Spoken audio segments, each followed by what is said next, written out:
光断震天印。你可要见谅。别找机会逃跑。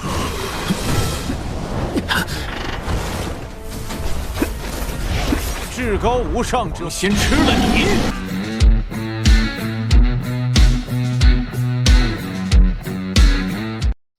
Halo guys, halo semuanya, selamat datang kembali di channel Alu Cerita Film. Dan bagaimana kabar kalian?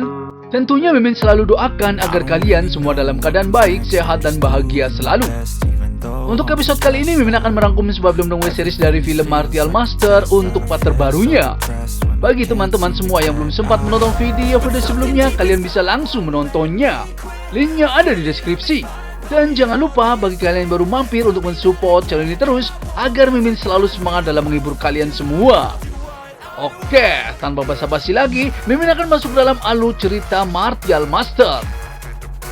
Di episode terakhir kemarin, salah satu raja dinasti utama tidak ingin kalau Qin Chen berhasil menerobos ke ranah Martial King. Ia langsung menyerang ke arah Qin Chen secara diam-diam. Namun di saat ia akan menyerangnya, Qin Chen berhasil menerobos ranah.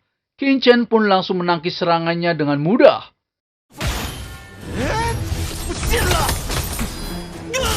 Qin Chen pun sangat marah kepadanya. Tanpa basa-basi, Qin Chen langsung membunuhnya. Raja dari 7 dinasti utama yang dijuluki dengan nama Raja Brilian Emas pun mati di tangan Qin Chen.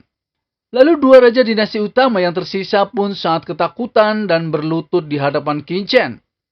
Qin Chen berkata kepada mereka berdua, kenapa tidak pergi dan melarikan diri dari hadapannya. Lalu Raja Dinasti Long Yuan berkata kalau dinastinya dan penguasa kebun Raja Obat selalu memiliki hubungan baik, dan semuanya adalah teman. Tuan Sowang juga berkata kepada Qin Chen kalau dirinya telah membuat kesepakatan darah dengan Qin Chen sebelumnya, dan ia ingin Qin Chen memaafkan dirinya. Seketika, retakan besar di reruntuhan istana kuno itu pun terjadi. Bayangan hitam pun muncul dan langsung menyerang ke arah Raja Long Yuan. Raja Long Yuan pun mencoba menyelamatkan diri. Namun bayangan hitam itu langsung membunuh Raja Long Yuan di sana. Lalu Qin Chen pun mengambil tungku roh kuno dan langsung pergi menyelamatkan diri bersama Tuan Sowang. Seketika istana reruntuhan kuno itu pun roboh dan hancur. Reruntuhan kuno itu juga langsung membentuk formasi besar. Tuan Sowang tidak tahu makhluk apa yang menyerang Raja Long Yuan hingga sampai mati. Qin Chen pun mencoba melihat dengan teknik mentalnya. Ia tahu ternyata di reruntuhan itu terdapat segel dan takutnya akan terjadi masalah besar. Qin Chen juga tahu kalau seluruh istana reruntuhan itu sebenarnya adalah sebuah segel besar. Dan petaka petir yang muncul sebelumnya juga terlihat akan membunuh Qin Chen. Tapi sebenarnya petaka petir itu sedang melonggarkan segelnya untuk melepaskan makhluk yang ada di dalamnya. Tuan Sowang pun terkejut. Ia tidak tahu apa yang terjadi di dalam reruntuhan kuno tersebut. Lalu Qin Chen meminta Tuan Sowang memeriksa ke dalam formasi besar itu. Tuan Sowang pun tidak mau karena ia tahu kalau di dalam segel formasi besar itu ada makhluk misterius. Dan jika Tuan Sowang turun pasti akan mati. Qin Chen pun mengancam kepada Tuan Sowang kalau ia tidak mau turun. Seketika Tuan Sowang pun menuruti apa kata Lord Qin Chen dan langsung turun ke dalam formasi besar yang ada di reruntuhan kuno tersebut. Namun di saat ia akan turun, ia memilih kabur dan melarikan diri. Ia sangat senang akhirnya bisa kabur dari Lord Qin Chen. Ia juga mengatakan kalau Qin Chen sudah tertipu olehnya. Akan tetapi tiba-tiba Qin Chen sudah ada di hadapannya dan menggunakan segel langitnya untuk menyerang Tuan Sowang. Seketika Tuan Sowang pun masuk ke dalam formasi besar reruntuhan kuno. Qin Chen juga langsung mengikutinya dan masuk ke dalam formasi besar tersebut. Qin Chen sedikit bingung kenapa di dalam formasi itu tidak ada apa-apa. Di sana Tuan Sowang kesakitan terkena serangan Qin Chen. Lalu Qin Chen mengancamnya kembali jika Tuan Sowang ingin melarikan diri lagi. Tuan Sowang pun sangat ketakutan dan akan menuruti apa kata Lord Qin Chen. Tak selang beberapa lama Qin Chen mencoba mencari tahu tentang formasi besar yang ada di sana. Di saat Qin Chen lengah, Tuan Sowang berulah kembali dan ingin melarikan diri dari Lord Qin Chen. Namun di saat ia akan melarikan diri, ia melihat makhluk misterius yang sangat besar. Ia pun sangat ketakutan. makhluk misterius itu juga langsung menyerang ke arah Qin-Chen.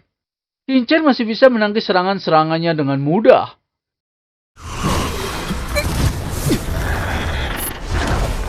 Lalu, Qin-Chen mencoba menyerang dengan niat pedangnya ke arah monster tersebut. Qin-Chen juga menyerangnya kembali dan berkata kepada monster itu kalau monster besar itu hanyalah kucing gemuk. Seketika, kucing besar itu berkata kepada Qin-Chen kalau ia adalah kaisar tertinggi. Ia juga mengatakan kalau Qin-Chen dan Tuan Showang hanyalah semut rendahan. Ia meminta Qin-Chen untuk berlutut di hadapannya. Namun Tuan Showang berkata kalau makhluk besar itu hanyalah seekor kucing botak. Ia juga berkata kepada Qin-Chen kalau ia akan mencari panci dan merebus kucing besar tersebut. Seketika, kucing besar itu pun sangat marah dan akan memakan Tuan Showang dan Qin-Chen. Lalu, apakah kucing botak itu mampu memakan Lord Qin-Chen? Mimin akan bahas di episode mendatang ya. Terima kasih. I don't ever slow up, no I don't take shit. I got no love for the fakeness. If you wanna play tough and wanna hate this, I'll always show up. I don't ever slow up, no I don't take shit. I got no love for the fakeness. If you wanna play tough and wanna hate this, I'll always show up and make a statement. I don't ever slow up, no I don't take shit. I got no love for the fakeness. If you wanna play tough and wanna hate this, I'll always show up and make a statement. Everything I do so instinctive and so passionate. Every word I move so descriptive like an adjective. I got a vendetta against people who patented being negative when you should be getting after it. I got facts over tracks, this and that. Spitting slow, spitting fast. I could roast, I could gas. Think I'm okay at last, but I don't know if that can erase all the past. And the pettiness, a reflection of the emptiness. Hilarious, you think you're worth my time, you're delirious. Mysterious, because you hide behind a fake exterior.